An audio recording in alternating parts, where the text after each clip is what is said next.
Our first our first topic is male reproductive system. The male reproductive system is located in the pelvis region. It includes a pair of testes along with accessory ducts, glands and external genitalia. तो जो male reproductive system होता है वो कौन सी reason में present होता है? Pelvic region, means lower part of the body. इसमें क्या इंक्लूड होता है? A pair of testis. A pair of testis that is the main reproductive organ. जो टेस्टिस होते हैं मेल्स का, एक्चुअल में जो मेन रिप्रोडक्टिव पार्ट होता है वो क्या होता है? टेस्टिस. इसके साथ साथ में उसमें एक्सेसरी डक्ट्स होंगी, कुछ हार्मोन सीक्रेट करने वाली ग्लैंड्स होंगी और क्या होगा? External genitalia. The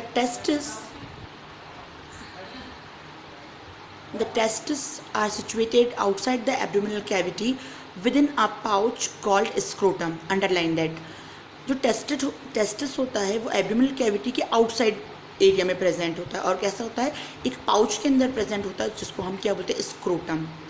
the scrotum helps in maintaining the low temperature of the testis 2 to 2.5 degree centigrade lower than the normal internal body temperature necessary for spermatogenesis. That is very important. ठीक है, यहाँ से आपका एक conceptual question बनता है, why testis in human is present in outside the body. तो ये यहाँ से लेकर द स्क्रोटम हेल्प से लेकर नेसेसरी फॉर स्पर्मेटोजेनेसिस तक इसका आंसर हो जाएगा. तो स्क्रोटम जो रहता है वो काय में हेल्प करता है? जो टेस्टिस के बॉडी टेम्परेचर को टेस्टिस के टेम्परेचर को हमारा जो नॉर्मल बॉडी टेम्परेचर होता है उससे लो करने और नियरली कितना 2 to 2.5 डिग्री सेंटीग्रेड लो करने में हेल्प करता है. क्यों? क्योंकि जो बॉडी टेम्परेचर होता है उसमें स्पर्म्स का प्रॉपर फॉर्मेशन नहीं हो पाता. जितना हमारा बॉडी टेम्परेचर है उससे नियरली 2 से लेकर 2.5 डिग्री सेंटीग्रेड लोअर टेम्परेचर चाहिए for the formation of sperms या फिर स्पर्मेटोजेनेसिस की प्रोसेस के लिए. In adults, each testis is oval in shape with a length of about 4 to 5 centimeter and a width of about 2 to 3 centimeter. जितने भी adult human being होंगे उनमें testis कैसा होगा? ओवल शेप्ड स्ट्रक्चर होगा जिसकी लेंथ नियरली 4 to 5 सेंटीमीटर होगी और विड्थ कितनी होगी? 2 to 3 centimetre. The testis is covered by a dense covering. जो टेस्टिस होगा वो एक डेंस कवरिंग से कवर्ड होगा. Each testis has about 250 compartments called testicular lobules.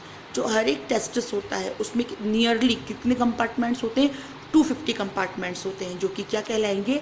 Testicular lobules.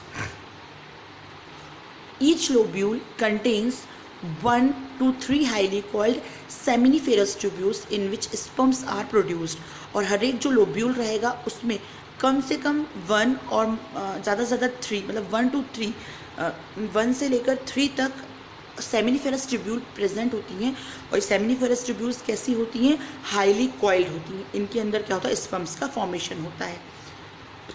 Each seminiferous tubule is lined on its inside by 2 types of cells called male germ cells, spermatogonia and Sertoli cells. तो इसमें जितनी भी seminiferous tubules होती हैं lined by मतलब अंदर से covering होती है उसमें 2 टाइप की सेल्स की. एक क्या होगी? मेल जर्म सेल जिसको हम क्या बोलेंगे? Spermatogonia. And the next one is Sertoli cells. The male germ cells undergo meiotic division finally leading to sperm formation while Sertoli cells provide nutrition to the germ cells.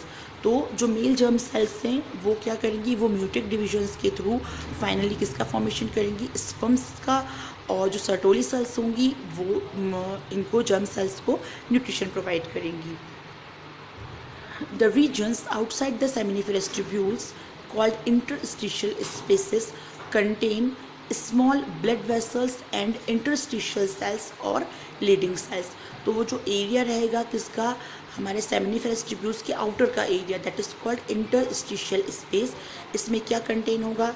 Small blood vessels होंगी और क्या present रहेंगी? Interstitial cells. और interstitial cells को और क्या बोलते हैं हम? Leydig cells. Leydig cells synthesize and secrete testicular hormones called androgens. तो जो लीडिक सेल्स होंगी वो क्या सिंथेसाइज करेंगी, वो सीक्रेट करेंगी टेस्टिकुलर हार्मोन, जिनको हम क्या बोलेंगे, androgens. Other immunological competents cells are also present, इसके अलावा भी उसमें अदर सेल्स भी प्रेजेंट होती हैं।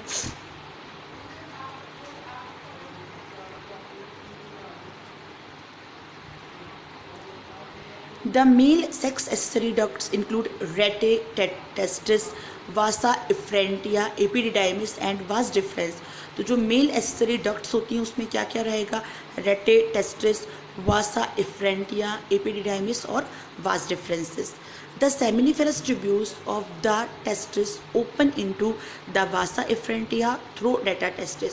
तो जो सेमिनिफेरस ट्यूब्यूल्स होती हैं वो टेस्टिस में ओपन होंगी, किसके थ्रू होंगी, वासा एफरेंटिया के थ्रू होंगी, और कहाँ पे जाएंगी वो, रेटा टेस्टिस में। The vasa efferentia leave the testis and open into epididymis located along the posterior surface of each testis। तो जो vasa efferentia होता है वो टेस्टिस के वाले एरिया को क्या करता है, लीव करके आगे चल के कहाँ ओपन होता है, एपिडिडाइमिस में, और ये वाला पोर्शन क्या होता है, ये होता है एक्चुअल पोस्टीरियर सरफेस होता है टेस्टिस का। The epididymis leads to vas deferens that ascends to the abdominal and loops over the urinary bladder.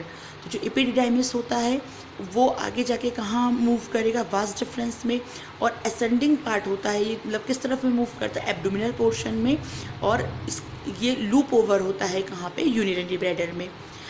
It receives a duct from seminal vesicle and opens into urethra as the ejaculatory duct।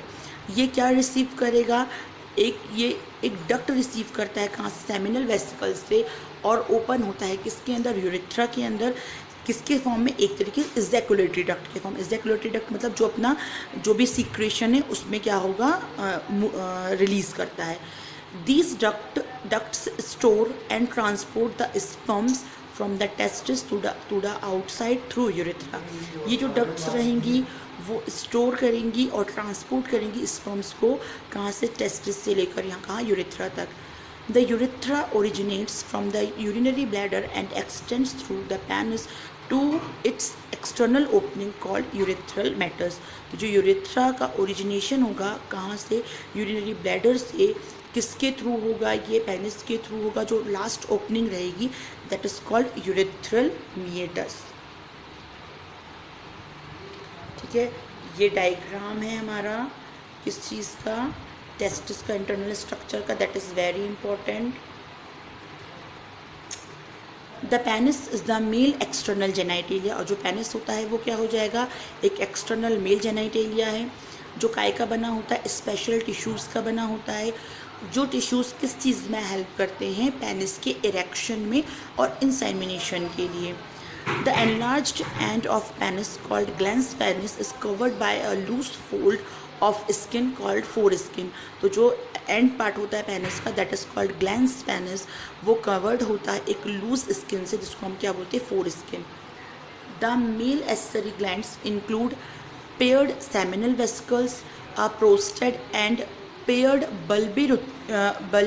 Bulbourethral glands. तो जो male accessory glands होती है उनमें क्या क्या होगी, एक seminal vesicle होगी, एक प्रोस्टेट ग्लैंड होगी और एक बल्बोयूरेथ्रल ग्लैंड होगी। तो इन ग्लैंड्स के नेम को भी अंडरलाइन कर लीजिएगा। Secretion of these glands constitute the seminal plasma which is rich in fructose, calcium and certain enzymes. तो जो भी इन ग्लैंड्स का जो सिक्रेशन होता है, जो सेमिनल प्लाज्मा होता है, वो क्या क्या कंटेन करता है, उसमें फ्रक्टोज होगा, कैल्शियम होगा और कुछ एंजाइम्स होंगे। ये सब स्पर्म्स को डेवलप करने में हेल्पफुल होते हैं।